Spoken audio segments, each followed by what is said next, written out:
आज की कहानी दादी की पहली सैलरी भी उतनी ही खास है। इस पारिवारिक कहानी से आप पूरी तरह से जुड़ पाएंगे, इसलिए इसे पूरा पढ़िएगा।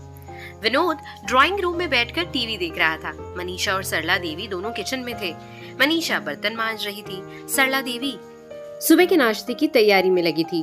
9 साल की पिंकी स्कूल जाने की तैयारी कर रही थी। विनोद ने ड्राइंग रूम से ही ऊंची आवाज में कहा, मनीषा तुम्हारा पगार आ गया है क्या? अगर आ गया है तो इस महीने की EMI तुम भर देना, मेरी सैलरी आने को अभी वक्त लगेगा। मनीषा ने किचन से ही सहमति जताई, जी जरूर भर दूंगी।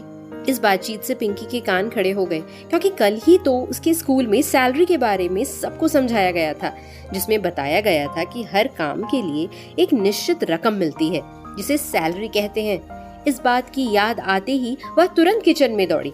उसको ऐसे अचानक दौड़ते देख विनोद भी उसके पीछे पीछे गया। पिंकी ने अपनी दादी के पास जाकर उनसे पूछा, दादी आपको सैलरी नहीं मिलती है क्या? विनोद और मनीषा एक दूसरे की तरफ देखकर मन मन मुस्काए। सरला देवी ने पिंकी को समझाते हुए कहा, बच्चा तुम्हारे मम्मी पापा ऑफिस जाते हैं इसलिए उन्हें सैलरी मिलती है, मैं तो घर पर ही रहती हूँ इसलिए मुझे सैलरी नहीं मिलती। पिंकी को यह बात कुछ समझ नहीं आई तो वह बोली, दादी आप भी तो कितना सारा काम करती हैं, सुबह जल्दी उठकर नाश्ता बनाना, खाना बनाना, पूरे घर की साफ सफाई करना, कपड़े धोना, मुझे ट्यूशन पढ़ाना और बाजार जाकर राशन लाना और तरकारी लाना और भी पता नहीं क्या क्या।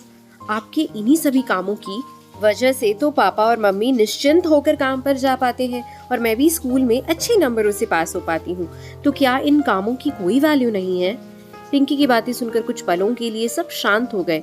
9 साल की एक छोटी सी बच्ची जो सोच रही थी वह गलत नहीं था।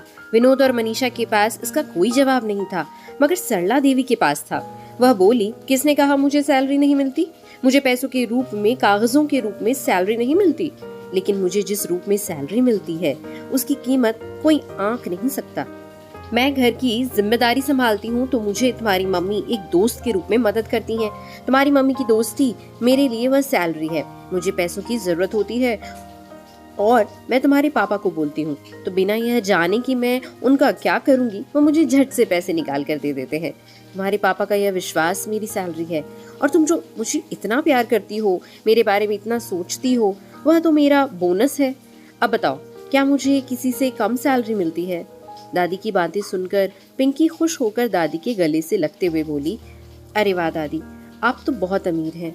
सबके चेहरों पर बड़ी मुस्कान आ गई। मनीषा सरला देवी के पास आई, उनका हाथ पकड़कर बोली, मम्मी जी हमने कभी इस बारे में सोचा ही नहीं, लेकिन आपको कभी इस बारे में विचार नहीं आता कि आपको भी सैलरी मिलनी चाहिए? कभी कभार, वह भी जब तुम लोगों को कुछ खरीद कर देना होता है तब थोड़ा सा बुरा लगता है, सरला देवी ने हिचकिचाते हुए कहा।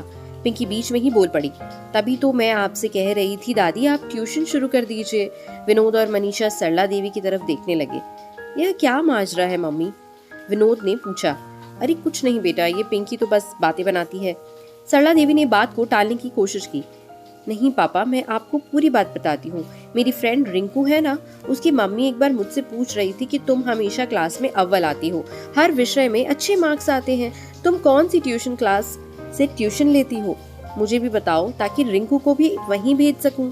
जब मैंने उनसे कहा कि मुझे तो मेरी दादी ही पढ़ाती हैं, तो उन्हें बहुत आश्चर्य हुआ। फिर अगले दिन तो वह हमारे घर ही आ गई थी और दादी से मिलकर उन्हें रिंकू और उसके साथ 3-4 और बच्चों को ट्यूशन देने के लिए कह रही थी, लेकिन दादी ने मना कर दिया। दादी हाँ भी कैसे करती, उनके पास दिन भर इतना सारा काम जो रहता है।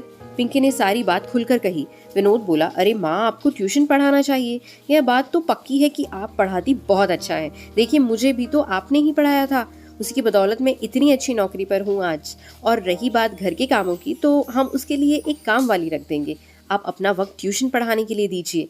सरला देवी ने थोड़ी आनाकानी की, लेकिन बेटा बहू और पोती ने मिलकर उन्हें आखिरकार ट्यूशन चलाने के लिए मना ही लिया। 1 महीना बीत गया। सरला देवी ने उसके बेटे बहू और पोती को एक अच्छे रेस्टोरेंट में अपने पैसों से खाना खिलाया।